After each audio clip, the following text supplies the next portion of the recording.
Jeff, when I was growing up, Bo Jackson was the guy. And I'm thinking that you're about the same age as me. At what point did you decide, listen, I want to dive in and tackle this project? I mean, the short answer would be not that long ago, but the long answer would be I'm a kid growing up in Mahopac, New York, and I have a Bo Jackson poster on my wall.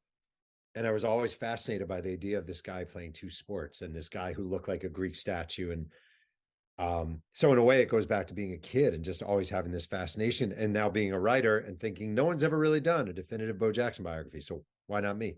So here I sit.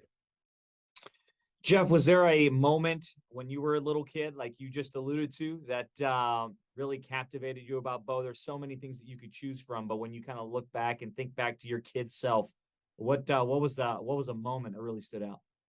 I would say 1989 Major League All-Star game.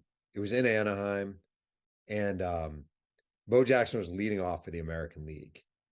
And it was his first All-Star game. In a way, it was his welcome to the world sort of moment, in a way, as a two-sport athlete.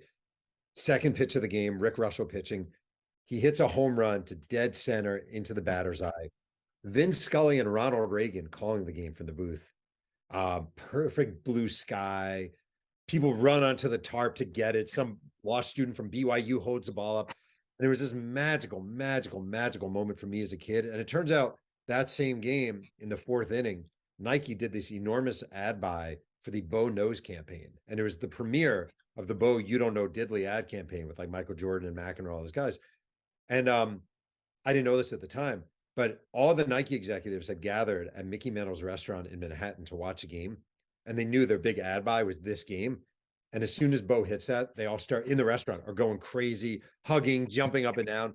And I'm sure all the other patrons are like, what's wrong with these people? But it was this major marketing athletic synergy moment.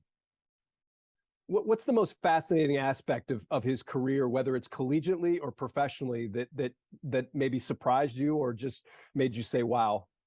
I mean, there's honestly a million of them, but I love he shows up with the Raiders in 1987, having, not played football for a while. He was a Major League Baseball player. And early in training camp, Tom Flores is the Raiders coach, and he asked Bo to run a 40. And he has him run the 40 in pads on grass in sneakers. And he runs a 4:19 40 in pads. And they don't believe him. So they ask him to do it again. And he runs a 4:17 moments later. Like, just by comparison, Tyreek Hill doesn't run a 4:17 without pads. And he's 40 pounds lighter than Bo Jackson was at that point. I just love this moment of a rival, where it's like, whoa, what the heck do we just see? And there's so many of those. Well, I love using Bo Jackson in Tecmo Super Bowl back in the day. He was dominant. Nobody could catch him. Anytime you pick the Raiders. When you look at the landscape today, athletic landscape, do you think we'll ever see anybody like Bo Jackson again, or is that those days gone? I want to say two things. Number one, the reason Bo Jackson couldn't get caught in Tecmo is because the programmers gave his speed as 75, and the next fastest guy was Jerry Rice at 69. So literally, you could not catch him. Like, it was impossible. So in my house, you weren't allowed to be the Raiders. Number two, no. And I'll tell you why. And I think it's this way in Texas. It's just definitely this way in California where I live. Some kid comes along and he has a great arm. And it'll be baseball season. I'm like, this kid has a great arm. Well, we need to get him a pitching coach. And in the offseason, we need to devote this kid to pitching lessons. And then here's this travel team he should play on and blah, blah, blah. Like, we don't really let kids develop in multiple sports anymore. So surely there's some amazing Bo Jackson-esque athlete out there. But right now, his parents are probably force-fitting him into one sport. Bo Jackson, when he came along, was jumping over ditches and he was playing multiple sports and he was throwing rocks at kids and all this stuff he shouldn't be doing. But we don't develop athletes the same way anymore. So it's very, very unlikely, unfortunately. If I have this correct, Bo gave you his blessing, but you didn't sit down for like a long form interview with him. And if that's correct, how do you then fill in the blanks of without talking to him? Blessing might be a little strong. We spoke on the phone early on, and he said, I don't have a problem with you writing a book about me. I'm not going to contribute. Right. So that's what he said, which is fine. Number one, I interviewed 720 people. Like, I dove deep into it. Number two, I probably read 10,000 pages of articles.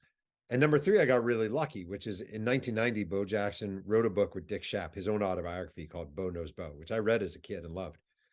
before Dick Schaap passed away, he donated all the notes, all the transcripts, all the audio tapes of those interview sessions to the Auburn Library. It went untouched for the last 30 years, and someone made me aware of it. So all of a sudden, I have 500 pages of transcripts, most of which had never been heard or used before, and all these audio tapes that I'm listening to. So it really filled in the gaps and felt like having a conversation with 28-year-old Bo Jackson, which is great. The title, how much input do you have when it comes to the title of a book? Because I think it really is a perfect title for this story. So this one I picked. I've had books where they're like, I've had these titles and they're like, no. But this one, it was there's a great baseball writer named Joe Posnanski, who's written a lot about Bo through the years. And he originally referred to Bo Jackson as the last folk hero. And what he really meant was he did so many things that we have to take on faith, because it wasn't the era with cell phones and Twitter and TikTok. So him running a 4.13 40 at Auburn, well, we don't have any visual confirmation of that, the 4.17 to 4.19, but we have enough. We have him climbing up the wall in Baltimore, and we have him running over Boz in Seattle. So there is a lot of folklore to him. So when I suggested the title, they were pretty good with it. So it worked out for me. Do you expect to hear from Bo, or have you heard from him since it came out? He doesn't seem that happy on Twitter. I doubt he's read. And how does that make you feel? How does that make you feel? I mean, the truth of the matter is, I really do mean this, like, as a writer, in an ideal world, your subjects don't say, man, that book was amazing because he lavished love on me. And he doesn't say, man, that was a hatchet job. Like, it is a definitive biography. It does write about subjects that are probably uncomfortable to him. I understand a guy like Bo Jackson reading a book that someone else wrote and saying, I don't feel that comfortable with some of this. So, I mean, obviously you'd rather him call you and say, look, you were fair and honest, and I appreciate that, even though it wasn't always glowing, but that rarely happens. So you just roll with it. Jeff Pearlman, the last folk hero, the life and myth of Bo Jackson. Thanks for being with us on Sports Extra. Thanks for having me.